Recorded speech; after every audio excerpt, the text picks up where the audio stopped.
toutes et à tous. Merci de votre présence, même si cette présence est virtuelle, à cette masterclass consacrée au métier, au travail de comédienne, d'actrice. Masterclass qui est organisée par Film en Bretagne et Éclair Obscur dans le cadre de Travelling, que vous pourrez retrouver en ligne donc, et toutes les informations vous seront redonnées lorsque cette discussion sera terminée. 2 actrices, donc, pour évoquer ce travail si particulier. Caroline Ferrus, bonjour. Bonjour Nicolas. Et Marie Rivière, bonjour. Bonjour. Comment allez-vous? Ça va? Ça va? On va bien. On a un certain temps, on a de la liberté pour évoquer ce travail de comédienne. La parole va être essentiellement à vous, bien évidemment. Je vais essayer de vous la donner la plus possible. On va évoquer vos parcours respectifs, votre manière d'aborder ce travail. Et puis on évoquera également un moment où vous avez été réunies, toutes les deux, devant la caméra de Lisa Diaz pour son moyen métrage, son quasi long métrage, Eva voudrait. Actrice, comédienne. Est-ce qu'il y a une différence entre ces 2 termes? Est-ce que vous avez une affection pour l'un ou pour l'autre? Lequel vous utilisez le plus communément? Vous êtes actrice, vous êtes comédienne? Vous êtes les 2? Et pourquoi? Moi, je ne fais pas la différence, franchement. Si je vais faire la différence, c'est... non, je ne la fais pas. Vous utilisez les 2 termes oui, les de 2 manière termes. indistincte? Oui. Ça veut dire la même chose? Pour moi, oui. Pas pour tout le monde, mais pour moi, oui. Pour toi? Moi, c'est pareil, actrice, voilà. Comédienne, actrice. Pareil. Il n'y a pas de... Non, mais je sais, ça vient du fait que c'est surtout les actrices, les comédiennes de théâtre qui font la différence entre actrice et comédienne. Et comme moi, je n'ai pas de spécialité, donc je ne la fais pas. Ouais, mais pareil. Pareil que moi? Ouais, je suis toute pareille que toi. non, mais moi c'est pareil, je ne m'inscris pas dans une spécialité non plus, donc je m'inscris pas là-dedans, donc actrice, comédienne, voilà. Jouer quoi. Est-ce que vous pourriez nous parler un peu de votre éveil? Alors je ne sais pas si dans un premier temps c'était un éveil au cinéma ou un éveil au théâtre, mais comment est-ce qu'un jour, soudain, plus ou moins de manière soudaine, vous avez découvert ce que c'était que de jouer. Et là, je dirais que c'est compliqué, je ne vous avais pas prévenu avant, il va falloir qu'on remonte dans nos souvenirs, potentiellement des souvenirs d'enfance. Mais là, je m'adresse plutôt aux spectatrices. Alors là, je commence ou pas? Ouais, vas-y, commence. Moi, je commence. Moi, j'ai pas eu une vocation petite, je pense que... Mon moment le plus fort, je pense que c'était E.T., tu vois, petite. Voilà, ça c'était un moment. C'était quoi? C'était E.T. Ah. J'ai découvert E.T. au cinéma, quoi. Je veux dire, c'était... Voilà.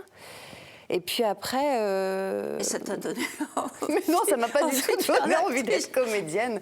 C'est juste des moments des moments de cinéma enfant. Après, c'est le théâtre qui est venu à moi au lycée, voilà.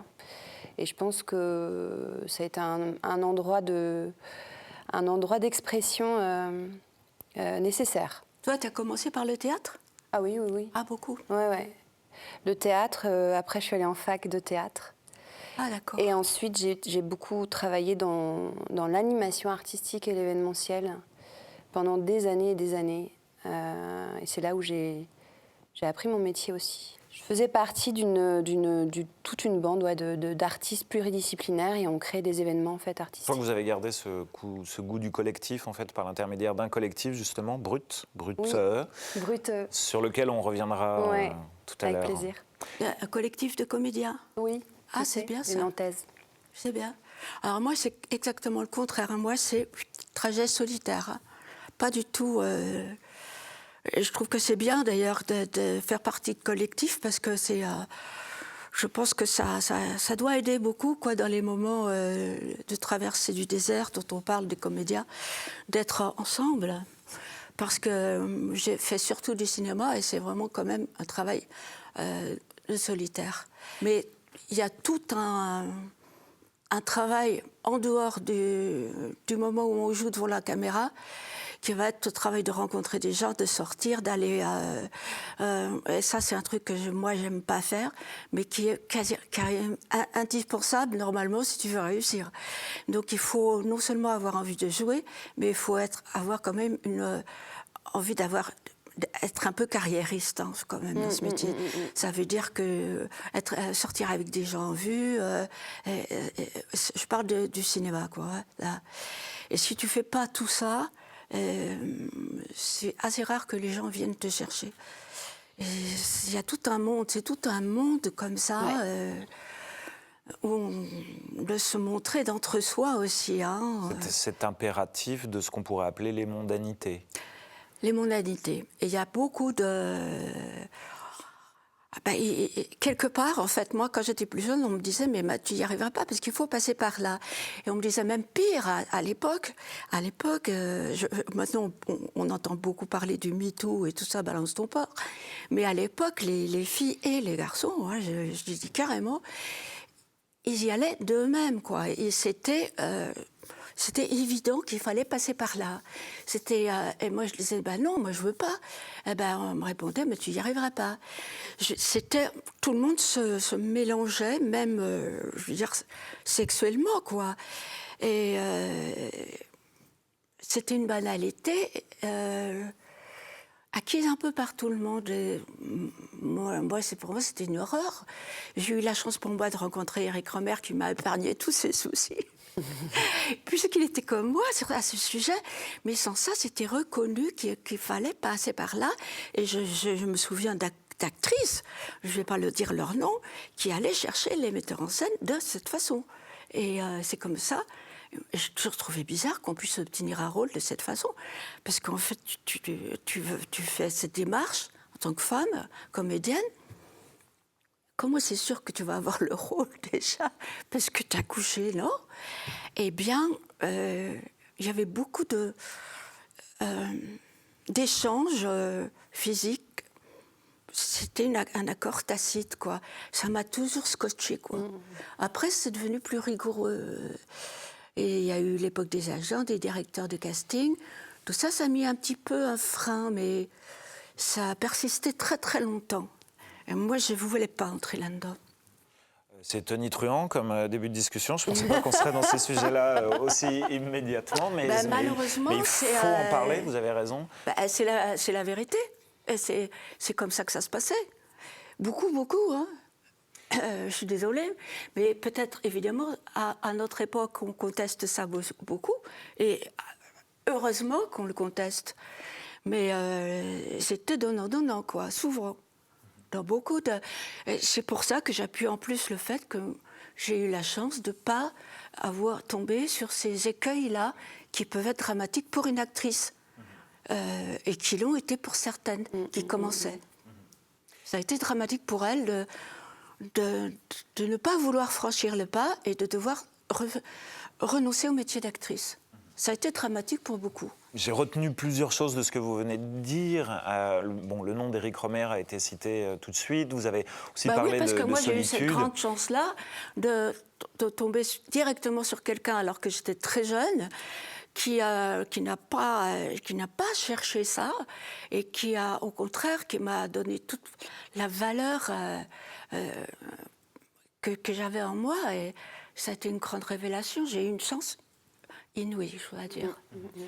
Qu'est-ce qui vous y avait amené alors préalablement au cinéma? Pour revenir à ma question initiale, je veux dire, est-ce que vous étiez cinéphile ou en tout cas spectatrice quand vous étiez Non, j'étais un jeune? peu cinéphile, c'est vrai. Je fréquentais beaucoup les cinémas du quartier latin. Mon premier film que j'ai adoré, c'était... quand j'étais petite, c'était un film où jouait... Bon, c'est peut-être pas un hasard, où jouait le héros du film de L'amour l'après-midi d'Éric Rohmer, qui s'appelle Bernard Verlet. Je l'avais vu dans L'Aiglon, j'étais petite. Je l'avais adoré.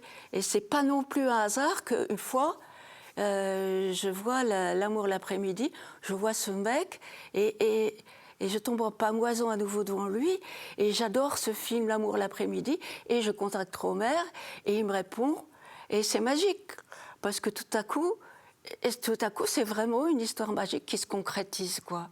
Ça, c'était un bonheur. On n'est pas du tout dans le trash, là, mais on pouvait vivre aussi des moments uniques parce que ça passait par les lettres, les réalisateurs répondaient aux lettres, c'est quand même assez rare. On pouvait aussi les contacter par téléphone. Voilà, c'était assez humain, quoi. On n'avait pas les barrières du directeur de casting, les barrières de l'agent, tout ça. Un véritable parcours du combattant pour toute actrice, jeune actrice qui veut commencer. Donc voilà, moi c'est ça. J'étais un peu cinéphile, c'est vrai. Et ça a été un de mes premiers amours de cinéma, c'est L'amour l'après-midi. Et aussi auparavant, c'était Family Life de Ken Loach. J'avais vu rue Champollion et je m'étais tout à fait reconnue dans ce personnage-là. Je me souviens de cette scène où elle porte des jeans, ce qui était nouveau à l'époque, et sa mère veut absolument lui laver son jean alors qu'elle l'adore comme il est tout crade et tout. Et je me souviens que je me suis dit, mais c'est tellement vrai ce cinéma. Et voilà, je sors de la filmothèque. Bon, j'étais dans cet univers-là, du quartier latin et des films et du cinéma. Certainement pas pour rien non plus que j'ai rencontré Eric Rohmer, qui fréquentait aussi ces cinémas-là, quoi. Caroline, vous évoquez votre formation théâtrale. Oui. L'une comme l'autre, vous êtes sur les planches autant que devant une caméra. Ça s'articule comment, la dynamique entre les deux? Est-ce que c'est un besoin que de passer d'une forme à l'autre en permanence? Est-ce que le théâtre est un moteur pour ensuite être devant le cinéma? Est-ce que c'est une question de désir ou juste d'opportunité? Pour le coup, je fais de moins en moins de théâtre. J'essaie de me concentrer essentiellement sur les tournages. Après, je viens vraiment du monde du spectacle. Enfin, c'est vraiment un univers dans lequel j'ai évolué pendant des années, dans lequel j'ai beaucoup appris, j'ai beaucoup pratiqué. Après, aujourd'hui, on va dire que je crée aussi pas mal de choses. J'écris et j'essaie de me concentrer sur vraiment le jeu à l'image, quoi, vraiment. Alors, moi, je suis moins théâtre que toi. J'en ai fait. Surtout toute seule, d'ailleurs. Encore une fois, à chaque fois que je joue au théâtre, j'ai l'impression que je jouais toute seule. Des monologues. J'aimais bien. Et puis, j'ai moins aimé à la fin. Je trouve que... Non, mais c'est super de faire du théâtre, effectivement. En plus, il y a plus de travail qu'au cinéma. Mais il y a tout cet embarras d'avoir le trac, de passer toute sa journée à attendre la soirée où on va jouer. Alors, quand on joue tout seul, on a tout sur les épaules. Donc, quand tu te lèves le matin, tu sais que tu vas jouer le soir, ça te prend toute ton énergie de la journée. Et au moment où tu vas entrer en scène, tu sais que tu sais ton texte, mais il n'y a pas que ça. Donc, tout va reposer sur toi, c'est hyper anxiogène. Et puis si t'es pas bonne, il n'y aura pas de spectacle. Alors c'est beaucoup trop lourd. Ouais, je te rejoins complètement. Hein? C'est lourd. C'est pareil, je suis hyper anxieuse au théâtre. Et je crois que je peux plus. C'est un vrai stress. Ouais, c'est ça, quoi. C'est l'anxiété que les choses, l'angoisse que les choses se passent mal. Ah ouais, il y a un truc hyper puissant avant de monter sur scène. Moi, je suis dans des états, ça me vide. Et j'ai une anxiété avant qui est terrible. Que j'ai pas du tout sur un plateau, quoi, de cinéma ou sur un tournage. En plus, c'est vrai que tu donnes tout sur une scène de théâtre, et si t'es pas en forme ce jour-là, tu te donnes. Tandis qu'au cinéma, tu peux toujours bricoler, quoi. Et puis de toute façon, au cinéma, tout est haché, tout ce que tu vas faire, même si t'es super en forme, à la fin de la journée, t'es lessivé parce que de toute façon, ce que tu vas donner, première prise, deuxième prise. Parfois, tu as l'impression que tu ne sais pas si la première prise qu'on va faire, elle va être pour la technique. Alors, quelque part, tu te vides pour rien. Mais tu n'en sais rien si la technique est prête ou pas. Alors donc, tu donnes le maximum à la première prise. Et puis, tu vois que non, ils vont bouger un spot et tout ça. Bon, donc tu dis, merde, j'aurais pas dû tout donner, mais tu ne le savais pas.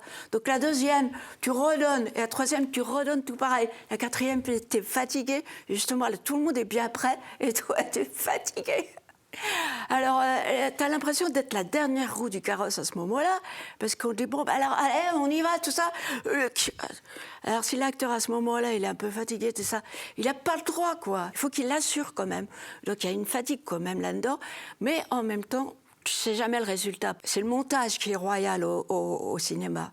Donc, si tu as un grand rôle, c'est sûr que tu vas être super bien choisi. Si tu as un petit rôle, c'est possible que tu fasses un peu office tu sers un peu la soupe quand même. Tu es là pour donner la réplique. Donc, faut avoir beaucoup d'humilité. En tout cas, je veux dire, je donne tout ce que je peux. Je ne sais pas si je serai vraiment à l'image, j'en sais rien. Souhaitons-le, mais je le donne quand même, ne serait-ce que pour mon partenaire. Parce que jouer avec quelqu'un au cinéma ou au théâtre, c'est avant tout avoir une écoute de la part de l'autre. Si l'autre en face, l'acteur, toi, je te parle, si tu es là à te faire les ongles, rien à foutre de ce que je te dis, je ne vais pas être bonne. Parce que je ne vais pas avoir la réception, je ne vais pas avoir ce que tu me rends. Et si je n'ai pas ce que tu me rends, mais je ne sais pas, moi je parle à qui? Et au cinéma, ce qui est très dur, c'est que parfois tu parles à un bout de scotch qu'on te colle là sur le haut de la caméra. On va te dire, c'est une scène super dure. L'autre, il est en train de te dire, je t'aime plus. Et toi, tu dois réagir. Tu as un gros plan. Il ne peut pas se dire, je t'aime plus, parce que tu as le cadreur qui est là derrière, tu as le mec, tu prends le son, et le comédien qui dit, je t'aime plus, il est loin derrière. Ou au pire, il peut être à droite. Donc tu fais comme si tu l'entendais de face, et lui, il te parle à droite, et tu sais plus, donc tu fais semblant. Et là, tu n'as personne. Tu parles à quelqu'un qui ne te répond pas, parce que tu as un bout de scotch. Et tu dois tout réinventer, la technique du comédien. Je reçois, je rends, Tintin. Tu dois inventer que tu reçois, et tu dois inventer que tu rends. C'est un travail intéressant, mais qui est pas très humain quand même. Il y a une analogie sportive qui est souvent faite, et peut-être ça va un peu dans le sens de ce que vous disiez, c'est que le théâtre serait une forme de marathon, il faut vraiment tenir sur la durée, et que le cinéma, c'est une succession de sprints. Est-ce qu'il y a quelque chose qui est valable dans cette comparaison, ou est-ce qu'elle est un peu trop c'est un facile? marathon. Là, je repense à Eva Voudray. C'était un vrai marathon aussi. C'est pas du sprint, parce que justement, si on part dans le sprint, on est cuit, quoi. C'est ça, ouais. Non, c'est un marathon. Il faut tenir. C'est ça, c'est tenir. Tenir quand on a un rôle important sur la durée. Il faut tenir, quoi. Il faut tenir, même sur une journée, tu n'as pas un rôle important, il faut tenir. Il faut apprendre à attendre, être concentré sans se vider de son énergie, ouais. Oh là là, ça c'est vraiment le pire, ouais. hein. C'est de conserver son énergie sans être trop tendu.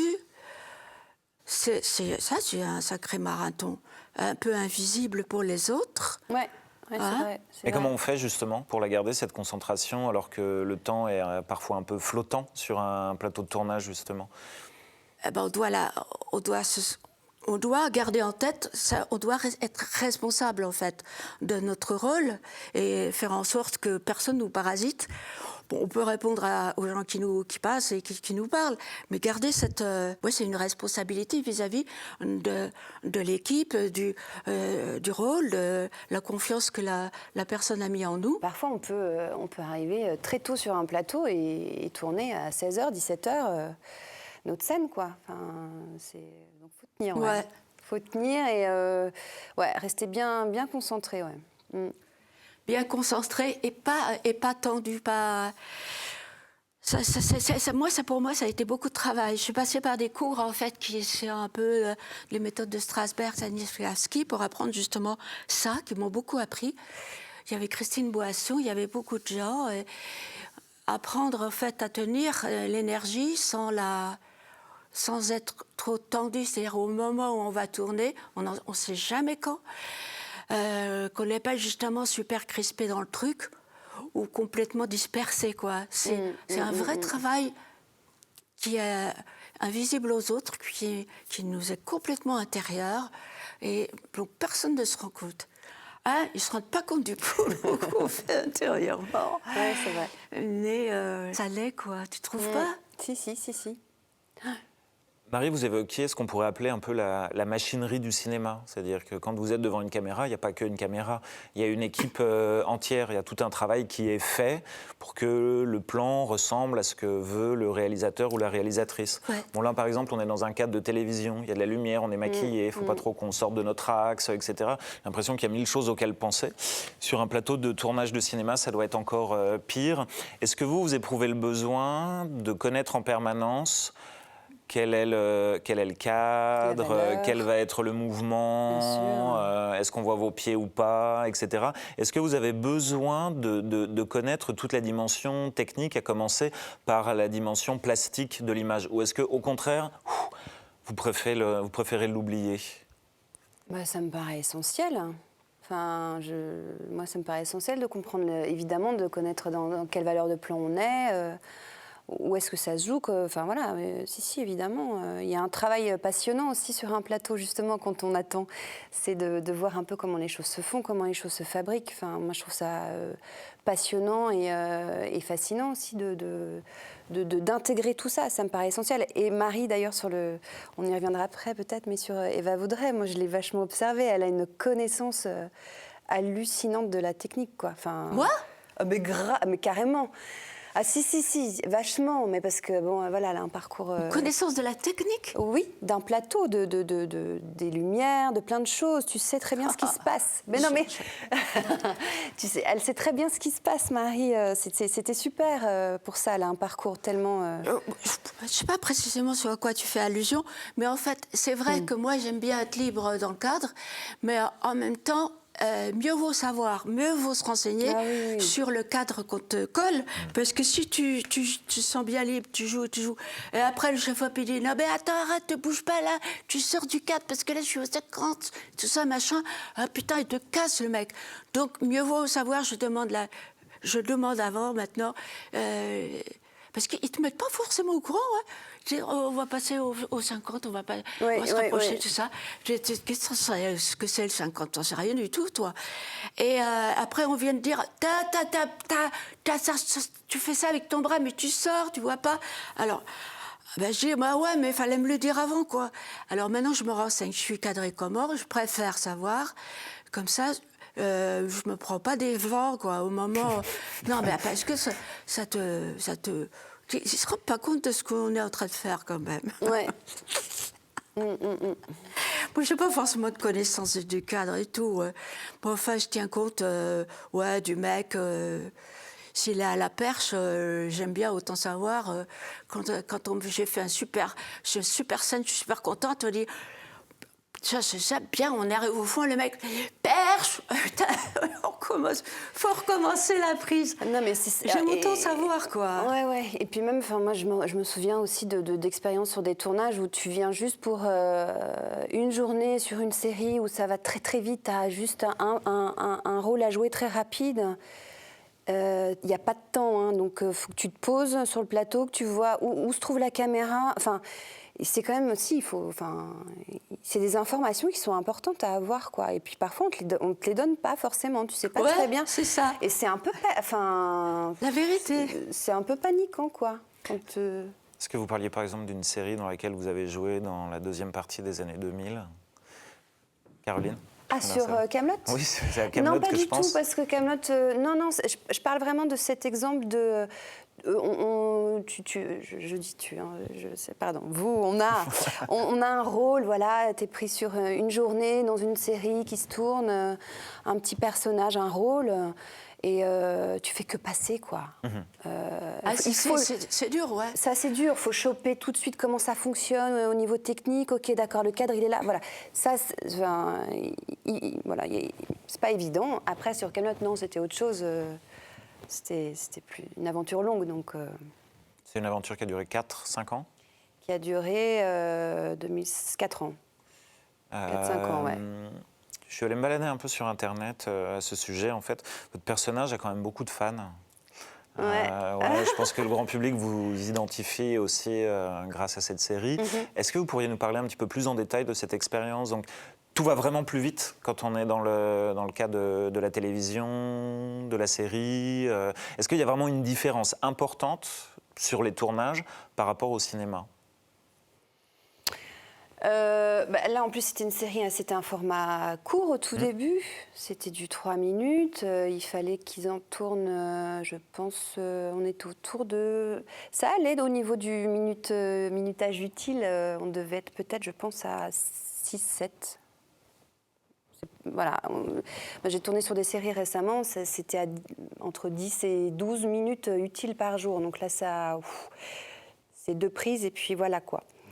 En fait, sur Keynote, non, finalement, on avait le temps. Mais je pense que c'est la pratique du réalisateur Alexandre Astier qui vient du milieu du théâtre, qui choisit ses comédiens. Il écrit, donc on est dans le... Ça se rapproche du théâtre dans la pratique, dans le travail. On est au plateau, ça bosse, ça crée, c'est... Est-ce que ça se rapproche du théâtre également, du fait de l'idée de troupe, avec des gens qui se connaissent, qui sont habitués à travailler les uns avec les autres, ce qui amène peut-être le fait qu'il y a des habitudes de travail et que ça accélère un peu le processus? Non, il y a l'habitude de travail d'Alexandre Astier. C'est-à-dire qu'on se colle, enfin, il a une pratique très précise et donc on rentre dans sa dynamique à lui, en fait. Après, effectivement, il ne choisit que des comédiens avec qui il a déjà joué au théâtre essentiellement, des gens qu'il connaît. Et là, il n'y a pas de directeur de casting ou de directrice de casting. C'est-à-dire que sur sa série, c'est lui qui choisit et il vous choisit. Donc ça c'est super... c'est génial, en fait. C'est super. Je reviens un instant à ce que j'appelais tout à l'heure la machinerie du cinéma, ce qui se passe techniquement sur un tournage. Est-ce que les techniciens sont vos interlocuteurs? Je veux dire, est-ce que vous discutez avec eux, pour revenir à ce qu'on disait préalablement? Est-ce que vous allez discuter avec le ou la chef-op, avec l'ingé son, etc. Ou est-ce que dans tous les cas, le seul interlocuteur, la seule interlocutrice, c'est le ou la cinéaste? Ou est-ce que vous déviez un peu les discussions et vous allez parler avec eux? Marie. Moi, je parle avec tout le monde, ouais. Non, mais c'est vrai, parce que pour moi, tout le monde est important et puis tout le monde a sa place. Je parle surtout...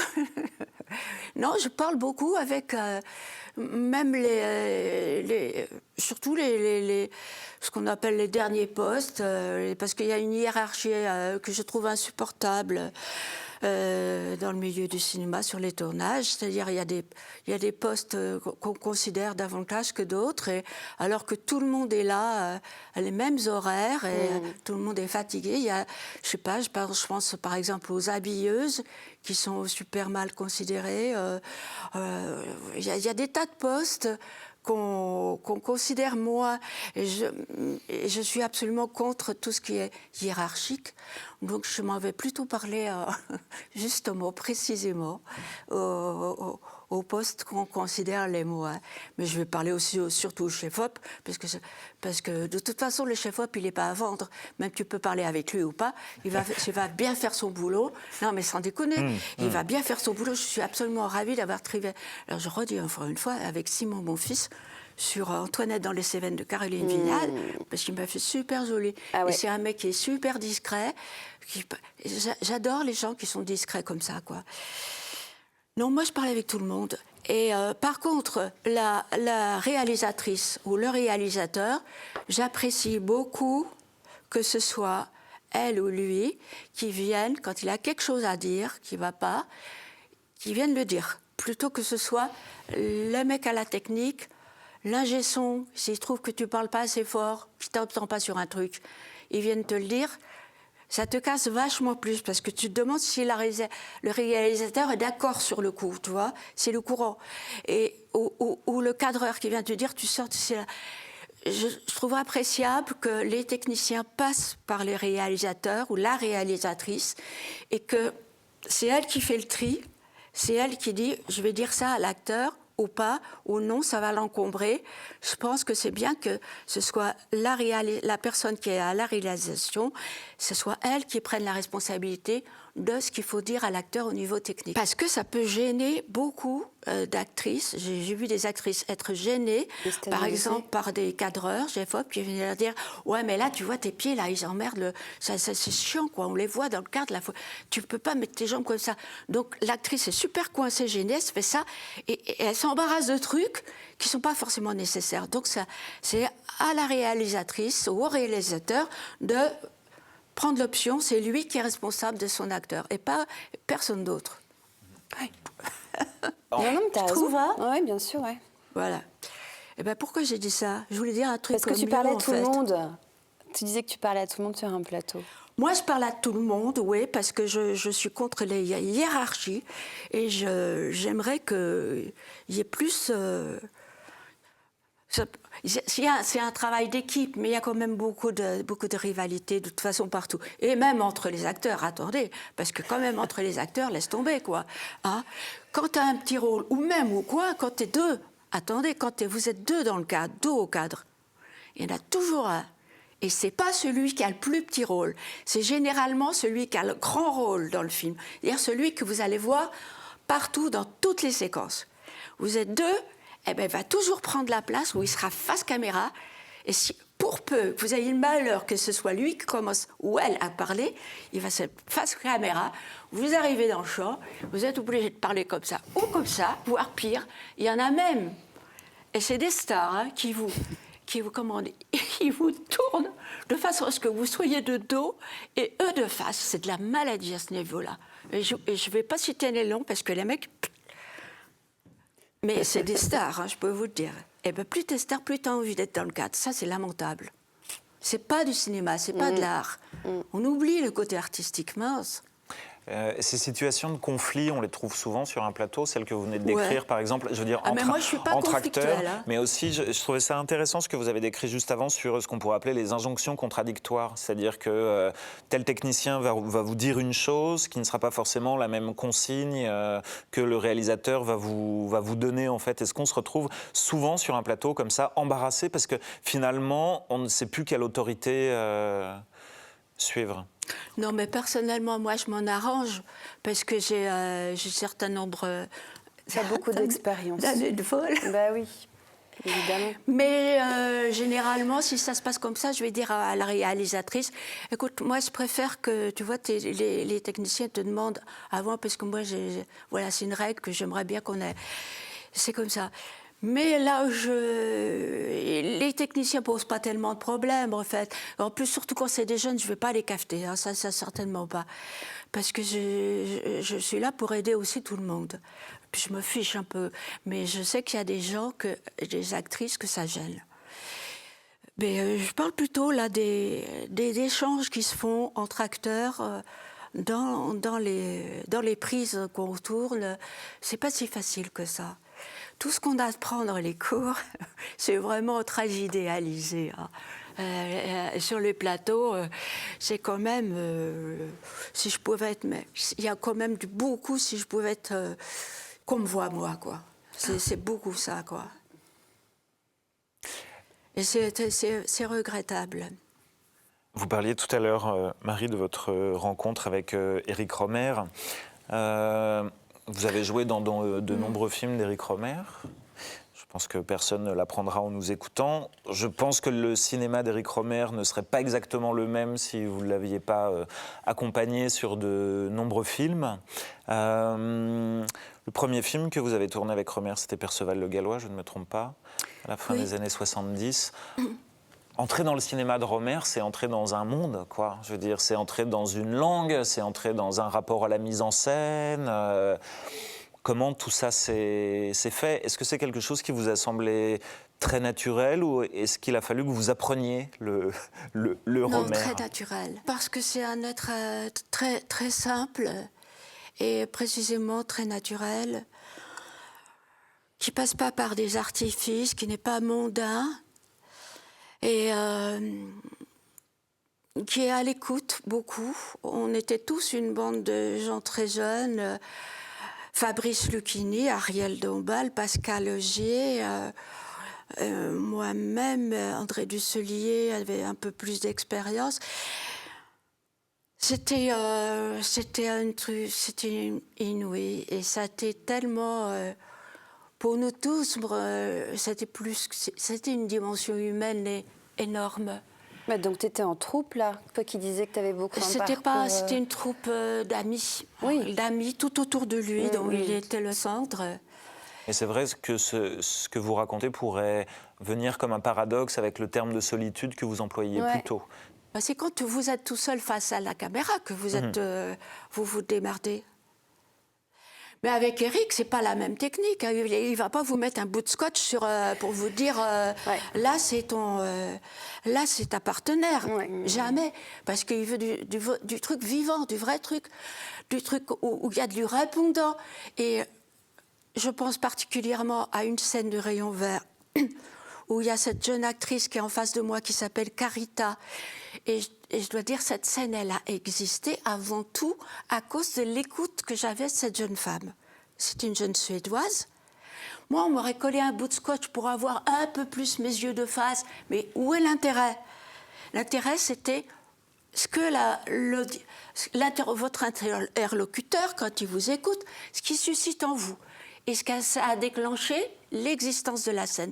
Je n'aurais jamais joué cette scène-là si Carita, la jeune femme, m'avait pas parlé, ne m'avait pas dit ce qu'elle m'a dit. Ce qu'elle m'a dit, ça m'a touchée, ça m'a bouleversée.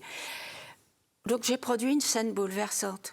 Mais c'était grâce à elle, grâce à la maîtrise d'Éric Rohmer, qui, bien qu'on soit soi-disant souvent un film amateur, c'était quand même un maître, il savait ce qu'il faisait. Il tenait son équipe, que ça existait, qu'il y avait du rapport humain. Ouais, c'est ça, il y avait du rapport humain. Donc ça a permis aux choses d'exister. Mais Eric, c'est vraiment quelqu'un qui va dire aux techniciens, vous ne parlez pas.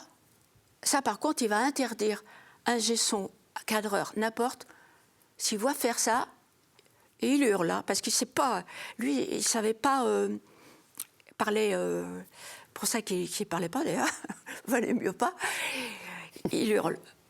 Il ne voulait pas que les techniciens viennent parler à l'acteur, ça pouvait le contrarier dans ce qu'il aimait, la liberté du geste. Voilà.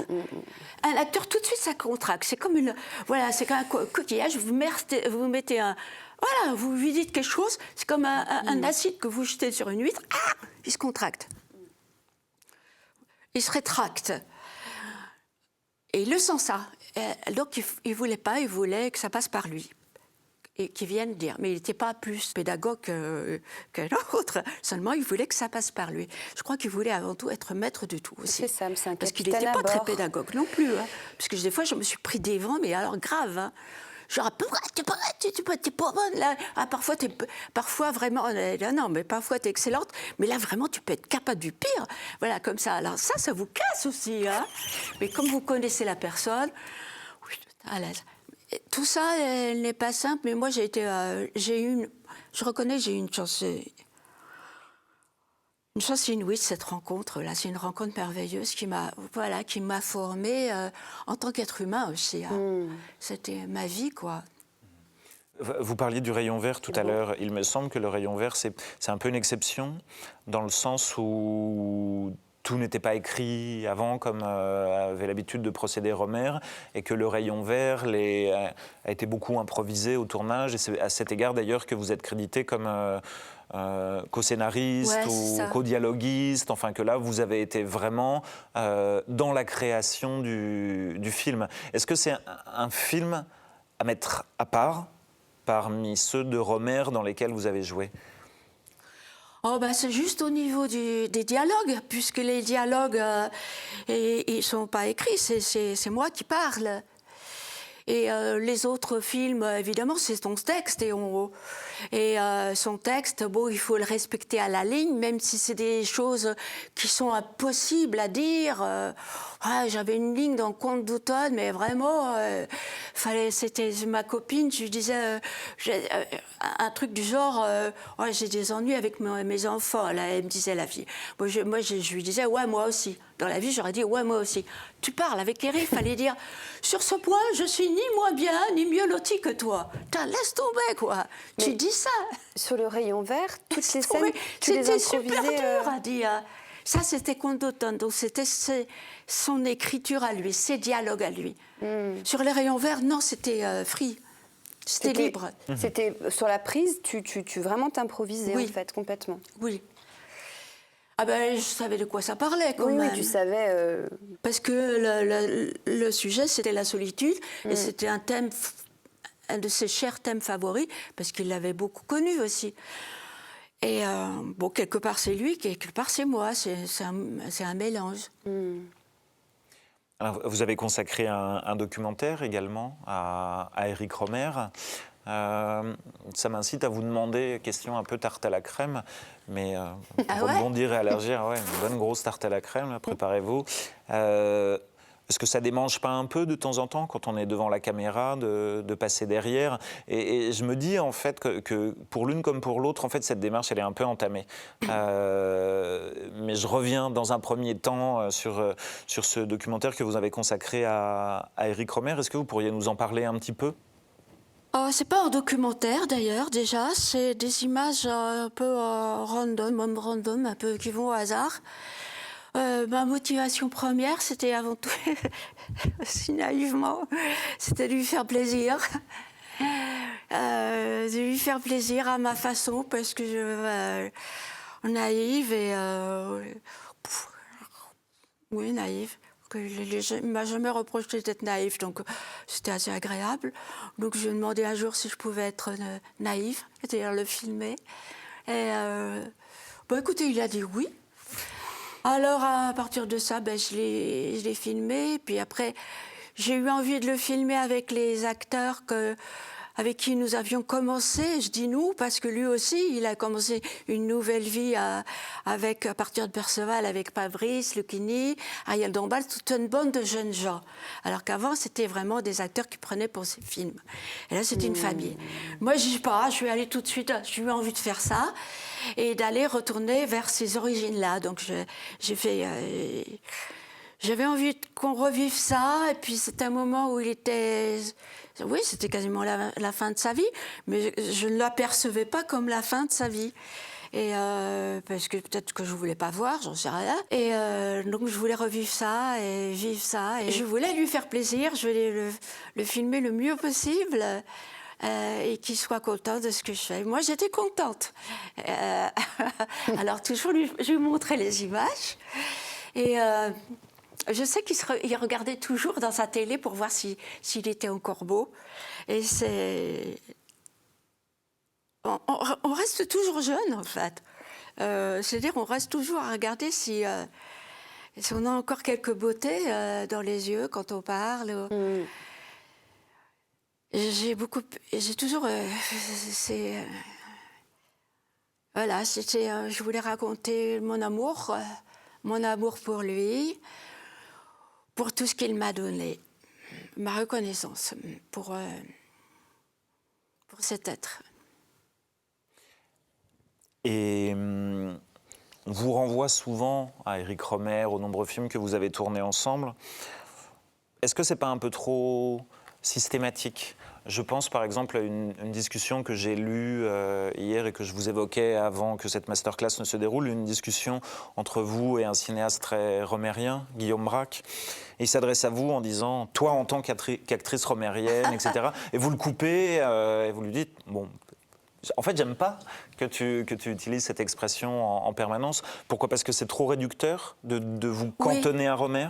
D'ailleurs, Rohmer, il détestait qu'on nous appelle comme ça des acteurs romériens. Parce que lui, son rêve, c'était qu'on joue dans des téléfilms, qu'on fasse autre chose que de tourner avec lui. Il voyait très bien que une fois qu'on avait tourné avec lui, on ne tournait pas tellement avec d'autres.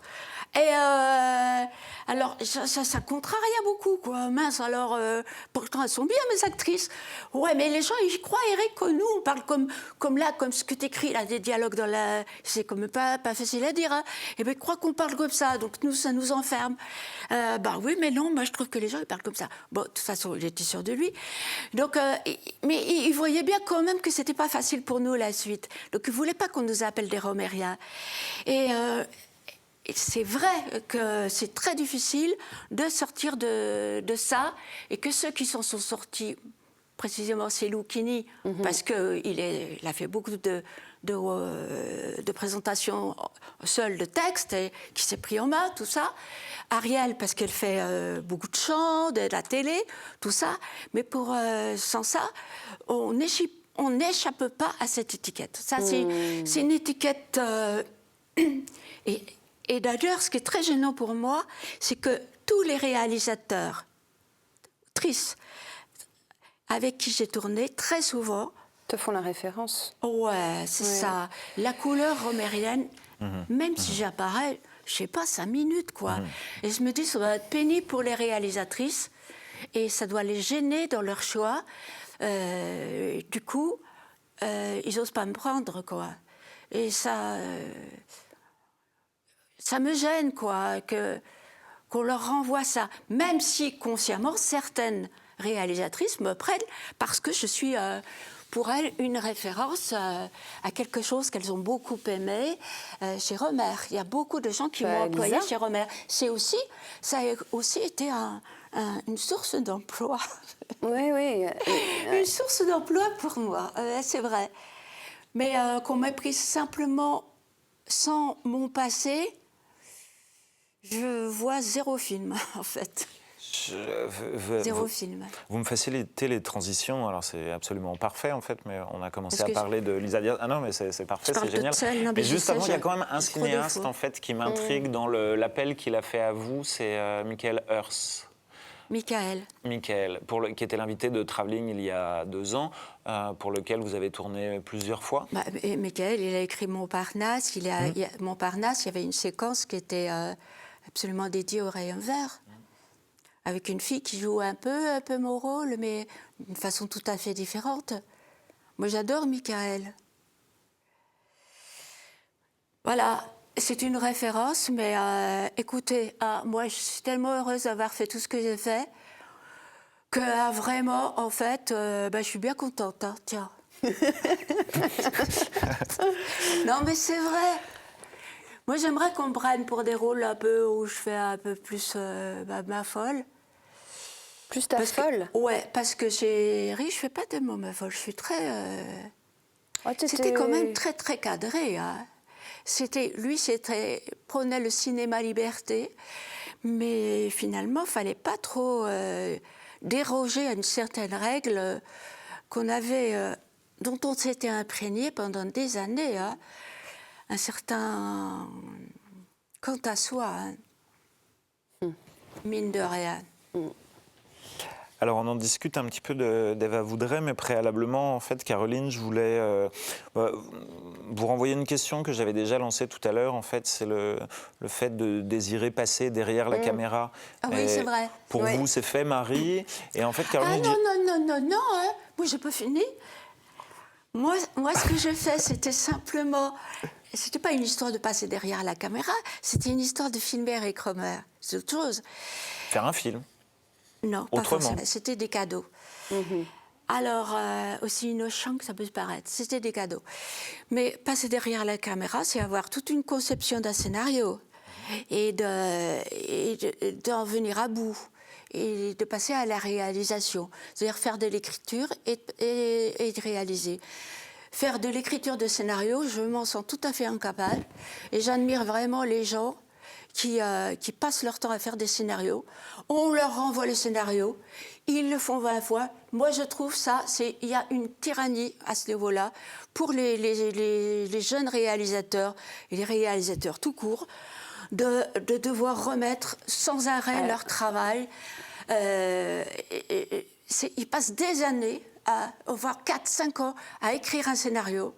Et après, ils vont le tourner eux-mêmes, donc ils font les 2 jobs. Parce qu'un réalisateur, réalisatrice, à moins d'avoir beaucoup d'argent et de pouvoir avoir des scénaristes stars qu'on va payer des millions, ils sont obligés de faire le travail eux-mêmes. Pour moi, c'est une tyrannie, un esclavage qu'on impose aux réalisateurs en herbe, ceux qui veulent faire du cinéma. Et ça, moi, je le dis, qu'on rend les gens esclaves de leur art de leur désir de produire.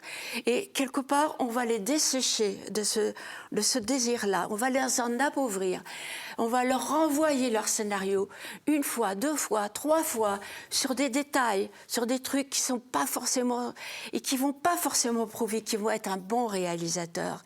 Et qu'est-ce que ça va obtenir à la longue? On va obtenir d'eux qui vont se dessécher, qui vont finalement laisser tomber. Alors que la créativité, elle doit être soutenue par tous les moyens. Et ce n'est pas les gens qui ont le plus d'argent, qui ont la chance d'avoir des scénaristes qui peuvent payer, qui peuvent passer à la réalisation quasiment tout de suite. Je trouve ça parfaitement injuste. Et je trouve qu'on doit laisser beaucoup plus de chance et donner un panel beaucoup plus large dans le choix de la création, de la liberté de réaliser. C'est une question humaine. Voilà, le cinéma ne doit pas devenir seulement quelque chose de formaté. On sort des écoles, on a le droit de faire ci et ça.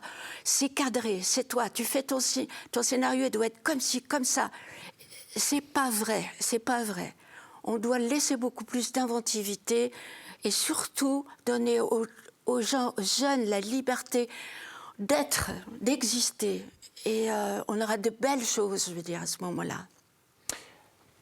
Je pense que s'il y avait un public devant nous, vous auriez quelques applaudissements qui viendraient en soutien de ce que vous venez de dire. Faisons table rase. Mais c'est vrai, je le ressens. Je vous jure, tout ça, c'est en train de se dessécher. On va vers... je trouve ça épouvantable, quand même. Tous les jeunes, les gens, ils veulent vivre. On leur donne quoi? Un monde quadrillé. C'est vrai. C'est qui m'entend pas, là? Non, moi, je t'entends bien, Marie. Tu m'entends? Ouais, carrément. Non, mais Fais écho, là. Bah, je fais écho. Ça, ils vont zapper, ce que je viens de dire. Caroline, j'adhère totalement. Puisque vous avez la parole, donc j'y reviens. Je dirais que vous, le moyen que vous avez trouvé pour être à la création aussi ou à l'écriture d'une certaine manière, en tout cas, c'est de mettre en place des stratégies pour aller vers les cinéastes. Donc là, on revient à ce collectif, Brut avec un E, que vous avez créé avec d'autres comédiennes ligériennes. Ouais. Et qui, d'une certaine manière, a germé sur Eva Voudray. Complètement. Alors, je pense que c'est une coécriture, pourrait-on dire probablement, mais vous allez nous le préciser. Est-ce que vous pourriez nous expliquer votre démarche avec ce collectif, justement, et comment elle a trouvé une concrétisation avec Eva Voudray? Oui. Ce collectif, alors il est né de la rencontre effectivement de 5 actrices comédiennes nantaises. On s'est rencontrés, on va dire, le noyau dur s'est rencontré à un atelier de casting avec un directeur de casting parisien qui est venu aux ateliers d'Angers. En fait, il y a souvent une masterclass à chaque atelier d'Angers, bref. Et on nous a suggéré, en tout cas assez vite, de se monter en collectif justement pour trouver cette force ensemble d'aller se rendre visible plus, en fait. Donc voilà, on s'est réunis à 5 et puis on a rédigé un peu notre charte aussi de collectif. Comment on voulait travailler. On a réfléchi à notre nom, Brut. Ça nous correspond bien. Et puis c'est l'état un peu... non mais on est Brut. Et puis c'est l'état aussi, on est sur un territoire des Pays de la Loire et qui est en perpétuelle émergence aussi de cinéastes, de réalisateurs et réalisatrices, auteurs-autrices. Voilà. Et il y a un mouvement permanent là-bas. Et voilà, et donc la dynamique, c'est on fédère nos réseaux, on appelle les gens avec qui on a déjà travaillé, des réals, et puis on leur dit, bah voilà, on est 5 comédiennes, est-ce que tu as besoin de tester des choses sur un scénar, est-ce que tu as envie de chercher des choses à la caméra, est-ce que tu veux tester la direction d'actrice, d'acteur, et on se met à disposition, et eux se mettent quelque part aussi à notre disposition. C'est vraiment une collaboration équitable. Et c'est comme ça qu'on a découvert Lisa. On a lu on est tombé sur un article sur Lisa Diaz, en fait, dans la presse locale, parce qu'elle était en cours sur une actu à elle. Et une des membres a contacté Lisa et lui a dit, on aimerait te rencontrer, te proposer quelque chose. Et paf, c'était le moment où elle développait le scénario d'Eva. Ah, c'est formidable. Voilà, et ça s'est passé comme ça. Elle a dit, mais génial, j'ai des problématiques à résoudre dans mon scénario. Est-ce que vous pouvez venir? On a fait 2 jours avec elle, chez elle, autour de la table, en impro, à la caméra, et on a joué à tour de rôle tous les rôles. Et on a résolu des scènes en écriture avec elle, sur lesquelles elle bloquait, quoi. Le fait que le collectif soit pas exclusivement, mais en tout cas uniquement féminin. C'est délibéré. Pourquoi? Ça s'est fait comme ça. Donc c'est circonstanciel, mais Non, mais ça pourrait être un acte militant, je veux dire. Sans être militant, c'est complètement engagé aussi. C'est vraiment... on est des femmes entre 38 et 44 ans, très précisément.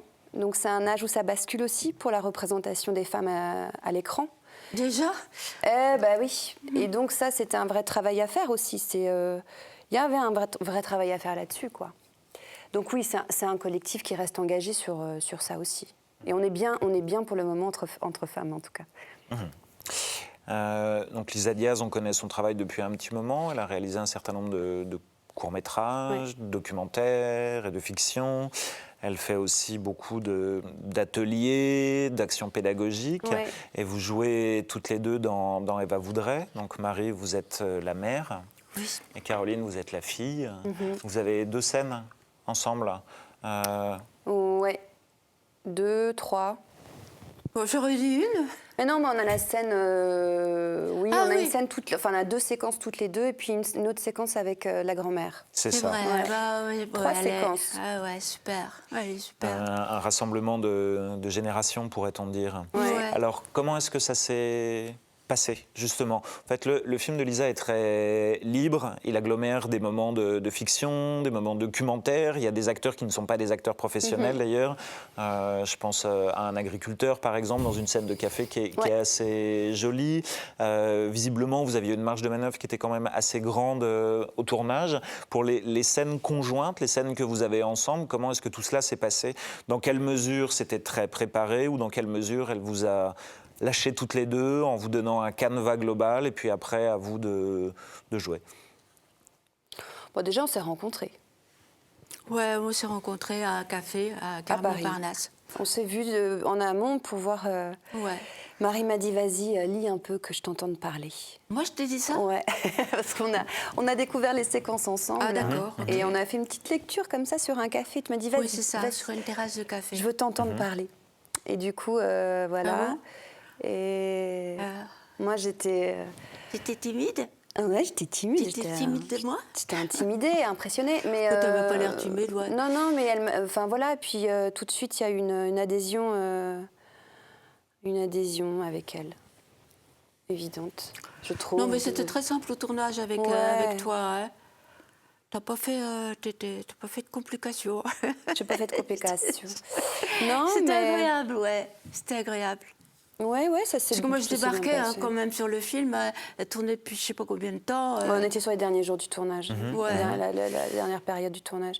Donc c'est toujours un peu chaud quoi, quand tu arrives pour une journée. Quoi. Mais c'est un volcan, Marie, aussi. Hein? T'es un volcan aussi. Moi, je suis un volcan? Ah bah dis donc. Non, mais quand t'es arrivée au même titre que tu débarques chez ta fille. Il y avait cette énergie de présence aussi très forte de Marie qui balance, quoi. Elle est... Je balance les légumes. Allez, Et ma puis fille, elle tu veux les est, faire des elle est très compotes? libre, Marie, aussi, sur un plateau. Donc, Ah, je suis très libre, ouais. Elle est punk, même. Non, mais je suis sage hein, quand même. Faut pas faire croire ça. Vous êtes un volcan, Elle est punk. vous êtes punk. Ouais. Mais je suis punk. Ouais, t'es carrément punk. Ni Dieu ni maître. Les scènes Ah que non, vous... mais moi je suis très sage, vous rigolez, moi je suis sage, moi je fais... J'en ferai pas le pari. Je fais, mais moi sur un plateau, je suis sage comme une image. Je fais ce que les réalisateurs, la réalisatrice me dit de faire. Tu veux que je fasse ça? Je te le fais. Allez, hop. Je le fais à ma manière, mais je le fais. Sage comme une image. Franchement, je suis très souple. Non, mais je suis très souple. Moi, je suis contente de moi, j'ai acquis ce truc-là. De ne pas chercher à placer ce que je veux. Parce que quand vous avez une idée du personnage, mais vous arrivez sur le plateau, ça vole très souvent en éclats, parce que la plupart du temps, vous n'avez pas eu le temps de parler avec la réalisatrice, voire tout le monde. Donc l'idée, elle va l'en quand on vient vous dire non, mais c'est pas ça, il faudrait faire comme ça, parce que voilà.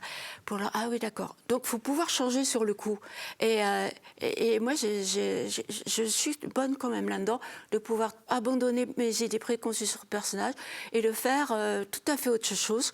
Et j'adore les réalisatrices, et j'ai retrouvé ça chez 2 réalisatrices avec qui j'ai travaillé, pour justement éviter les essais. Quand on fait 10 prises, le côté répétitif, on s'enlise et tout ça, on change tout. Et j'adore cette façon de faire, de tout changer. On va mettre d'autres intentions, tu vas le jouer comme ça, tiens, tu vas prendre... J'ai adoré Valérie Donzelli pour ça, et Valeria Brunetti-Tedeschi. C'est, quand on peut se le permettre, hein, on change la disposition, par exemple, d'entrer dans le cadre, la disposition, il suffit de pas grand-chose pour un acteur pour qu'il modifie son intention de jeu et pour qu'il la renouvelle. Hein, c'est-à-dire qu'au bout de 5 prises, on fait un peu toujours la même chose.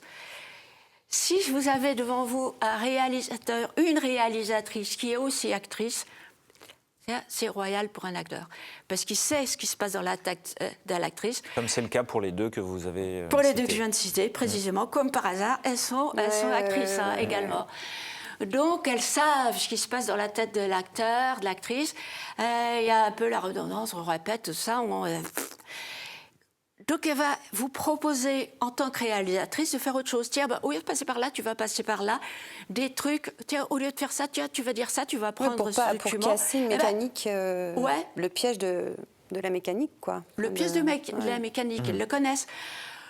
Donc, rien que de faire un petit détail très concret, tu prends un document là, tu t'inventes ci, ça, ça vous change tout. Ça coup, c'est une bouffée d'air frais qui arrive dans votre inspiration et vous faites autre chose. Et ça peut être super. J'aime beaucoup travailler comme ça.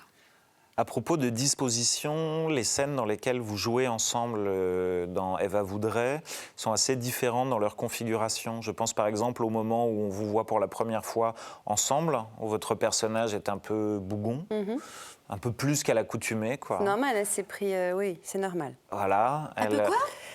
Je suis bougon, ce jeu, oui, dans cette séquence. Mais elle a ses règles. Si vous voulez, elle a ses règles.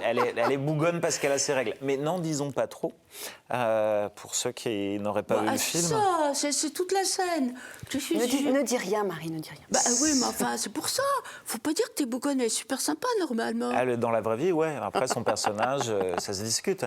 Mais c'est très en mouvement. Il y a une petite chorégraphie qui se met en place. Vous finissez par vous asseoir toutes les deux. Voilà, il y a un rapprochement, etc. Mais en tout cas, cette scène, il y a beaucoup de circulation. Ça, c'est Lisa, c'est la réalisatrice. Je pense à l'autre, à l'EHPAD, où vous êtes les 3 générations réunies, où vous fêtez un anniversaire, puis il y a l'histoire de la dot aussi, la dot surprise. Est-ce que ces scènes se préparent de la même manière ? Une scène très en mouvement et une scène fixe où vous êtes toutes les 3 à table. Est-ce que c'est une préparation similaire ? Mais là, elle est similaire parce qu'en fait, il y avait tellement peu de techniques, je veux dire de mise en place technique en termes d'éclairage. C'était tellement léger comme tournage. Alors, sur la scène à table, il y a beaucoup de... On a fait du chant contre chant, ce qui est très rare sur le film, en fait. Moi, j'ai pas le c'est vraiment cette problématique de mise en place, en fait, qui était certainement plus longue un peu sur l'histoire de la table, mais pas tant que ça, parce qu'il n'y avait pas beaucoup de technique lumière, tout simplement. C'était léger là-dessus, très léger. Mais qu'est-ce que c'était léger ? Je ne suis pas là. Mais non, mais il n'y avait pas d'install en termes de lumière, d'éclairage. Oui, mais tu veux dire que là... Et contrairement à la scène où on se déplace dans la cuisine, tu vas aux toilettes, après je te cours après. Et... C'est ça. Ouais, oui, voilà. oui. T'as une scène où t'es assis oui, à une table, table, une scène en mouvement, une scène assise. Le deuxième exemple que j'ai choisi est beaucoup plus découpé, en fait, comme Oui, on passe oui, d'un oui. visage à l'autre, etc., de manière tout à fait délibérée. Voilà, donc je me demandais si en termes de mise en place, ça augurait de quelque chose de plus lourd dans le deuxième cas, en fait. Mais vous me répondez que non. Alors, dans le deuxième cas du déplacement, non, c'est facile. Il y a Non, la caméra à l'épaule et après, Oui, oui, non, mais là, Non. vous parlez de la scène plus. je sens qu'on s'enlise. Non, mais la scène autour de la table. De toute façon, Ouais, une c'est scène ça. autour d'une table, l'énergie, c'est là la scène où on est avec Marie, c'est effectivement assez chorégraphié quand on est toutes les deux. Effectivement, quand je pars aux toilettes, on revient. Voilà, il y a une vie, une dynamique. Voilà, c'est trouver l'énergie, en tout cas assis. C'est Les scènes à moins- table, c'est toujours ce qu'il y a de pire, ouais, c'est Ouais, sûr. les scènes à table, c'est des enjeux à chaque fois. On discute depuis un petit moment déjà, et je pense que tout doucement, il va falloir aller vers la conclusion. Alors moi, il y a 2 points que je voudrais évoquer avec vous en conclusion. Le premier, c'est ce que vous nous écriviez, Marie, dans un petit échange préalable à cette rencontre. C'est sur l'évolution du métier de comédienne. Le travail a beaucoup changé avec le temps, selon vous. On rappelait tout à l'heure que donc, vous, vos débuts, c'est avec Éric Rohmer à la fin des années 70. On est aujourd'hui en 2021. Est-ce que le travail de comédienne a beaucoup changé avec le temps? Bah oui, moi je parle d'une époque où on pouvait encore contacter directement les réalisateurs, pas forcément en allant dans leur lit, mais je répète que c'était comme beaucoup le cas de c'était une autre époque, mais pas forcément bien sur tous les plans. C'est pas inutile de le dire quand même. Ah, Et, c'est très juste ce que tu. Enfin, si, bah c'est oui, important quand de le même. dire, je pense. Et que maintenant, c'est beaucoup filtré, le rapport au réal, c'est beaucoup filtré, c'est énormément filtré, quoi. Ah, bah, il y a des étapes. Oui, même l'agent, il peut pas tout. Enfin, t'as les directeurs de casting, et puis t'as aussi le fait que tous les rôles sont concentrés sur un ou une seule actrice. Il y a cette idée que pour faire un film, on doit prendre des acteurs bankable. Alors pour peu que tu ne sois pas dans le réseau bankable, et il y en a très peu qui sont bankable, les autres, ils marronnent. Où ils font des petits des rôles bouche-trou. Alors même quand il y a des réalisatrices qui ont envie de tourner avec quelqu'un qu'ils aiment bien, tu as le producteur qui est derrière qui va lui dire non, elle n'est pas assez bankable. Ça, c'était pas ça avant. Et on a fait quand même de très beaux films avec des acteurs qui n'étaient pas spécialement connus, mince. C'est devenu ça. Cette idée de rentabilité qui passerait forcément par l'emploi d'un acteur qui va cumuler tous les rôles. Mais c'est pas forcément vrai. C'est pas vrai. Il y a eu des gens qui se sont ramassés avec ça. Et de toute façon, il faut lutter contre. Alors, ce n'est pas les acteurs qui sont en place, ni les actrices qui sont en place, les stars qui vont lutter pour ça, pas du tout, puisqu'ils ont de la place. Ils veulent la garder. Hein. Et je vous dis, en plus, c'est eux qui prennent même la place dans le cadre. Et c'est terrible, ça. Et il y a des mentalités qui sont à changer, vraiment. Parce que c'est encore l'accès à l'art. Je parlais des réalisateurs et des réalisatrices jeunes ou pas jeunes qui veulent faire du cinéma, mais il y a aussi toutes les comédiennes et les comédiens qui veulent en faire. Et c'est bouché. Ouais. C'est bouché parce que c'est monopolisé par certains. Mais c'est le système qui. Enfin. C'est ce système-là qui n'est pas commencé, forcément juste d'ailleurs. En termes de rentabilité. J'ai commencé, tu vois, parce que moi j'ai commencé je sais pas combien de temps il nous reste, mais j'ai commencé juste mon parcours, voilà, à Paris, dans le système classique de passer des castings. Et donc, c'est quoi? C'est rencontrer des directeurs et des directrices de casting, trouver un agent. Et en fait, effectivement, il y a une problématique de rencontre réelle avec les réalisateurs et les réalisatrices. Et moi, je sais que ça m'a,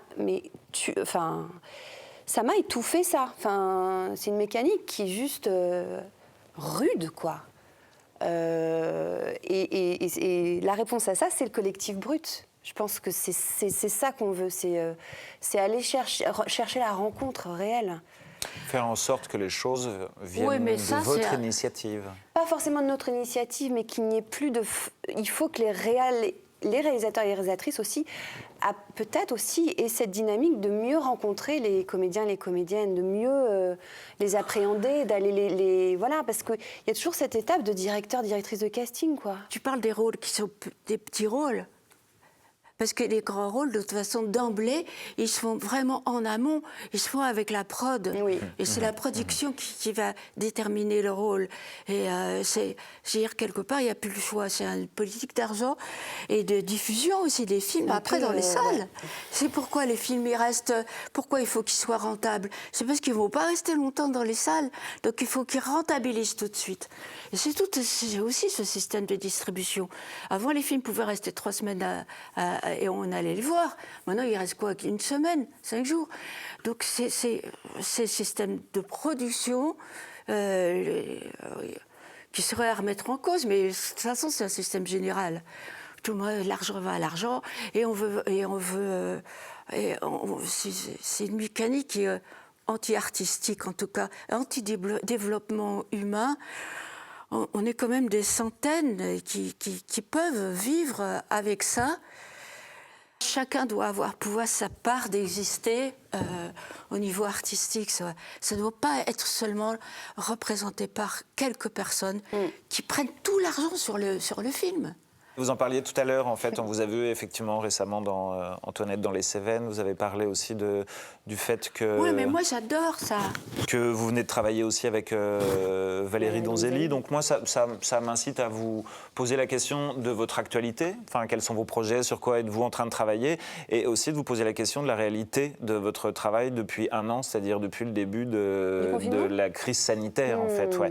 Qu'en est-il? Et qu'est-ce qui se trame pour ce jour merveilleux où les salles de cinéma et de spectacle réouvriront, ouais. Pour ma part, moi, il y a le long métrage de Kaamelott qui doit sortir depuis 1 an. C'est bien. Qui doit sortir depuis 1 an, quoi. Voilà, donc on attend qu'il sorte. Mais il est fait, enfin il est fait. Il est fait, on l'a etc. tourné. On a tourné il y a déjà un moment et on attend qu'il sorte. Après, moi, je fais une apparition dans mon rôle que j'avais dans la série. Avec ce film. Et puis, j'ai des projets pour ma part avec un réalisateur nantais, voilà, sur lequel on va commencer à travailler, un moyen métrage. Et puis aussi le développement d'une série courte avec le collectif Brut. Ok. Voilà. C'est vrai, super. Ouais. Votre collectif a créé une série. On travaille dessus, ouais. Ben ça, c'est bien. Une petite série courte. Ça, c'est bien. Et vous, Marie? Ah, moi, je suis toujours je suis pas dans le collectif. J'ai rien, puisqu'ils prennent les gens que jusqu'à 44 ans, c'est bien noté. Et non, moi, j'ai fait des petits rôles, voilà. Moi, confinement ou pas, pour moi, c'est pareil. Vous avez tourné des petits films de confinement? Oui, j'ai tourné des petits films de confinement, comme tout le monde, à la maison, des petits... Ouais, c'est ça. Alors, non seulement vous les avez tournés, puis en plus, ils sont visibles. Ils sont visibles, tout le monde met son truc sur Internet. De toute façon, moi, j'aime bien faire des petites vidéos. J'ai toujours adoré faire des petites vidéos comme ça, à l'arrache. J'aime beaucoup faire des images comme ça, ouais. C'est ça. Ça rapporte rien, malheureusement. Ça se met en orbite avec toutes les vidéos qui passent en même temps. Mais c'est dommage que la liberté de création se cantonne à ça. Enfin, ben là, c'était des amusements, les petites choses sur le confinement. Mais comme je vous disais, en fait, j'ai regardé le remake d'une scène fameuse de Barry Lyndon qui résume assez bien. Vous utilisiez le terme d'amusement, je trouve que ça résume assez bien parfois le rapport un peu ludique que vous pouvez avoir au cinéma, justement. Il y a une page YouTube qui est à votre nom, me semble-t-il, et on peut voir tout ça. Peut-être trop gentil, puis en plus, oui, ça c'est vrai, mais enfin, faut pas dire que je suis trop ludique. Non, votre rapport au cinéma est plutôt ludique tout en étant très savant. Oh non, moi je sais rien, mais enfin bon. Un ange passe. Eh bien, cet ange qui passe va me permettre de vous remercier toutes les deux. Marie Rivière, merci beaucoup. Caroline Ferrus, merci beaucoup. Merci, on rappelle que vous êtes toutes les deux dans le film de Lisa Diaz, donc Eva voudrait. Que ce film est diffusé donc sur TVRN le 21 février en soirée, si je ne dis pas de bêtises, et qu'il y aura possibilité de rencontrer les comédiennes le 22 février à 18h sur inscription. Ce sera une rencontre virtuelle, mais avec possibilité d'interagir, bien évidemment. Merci beaucoup à toutes les deux. Merci. Merci.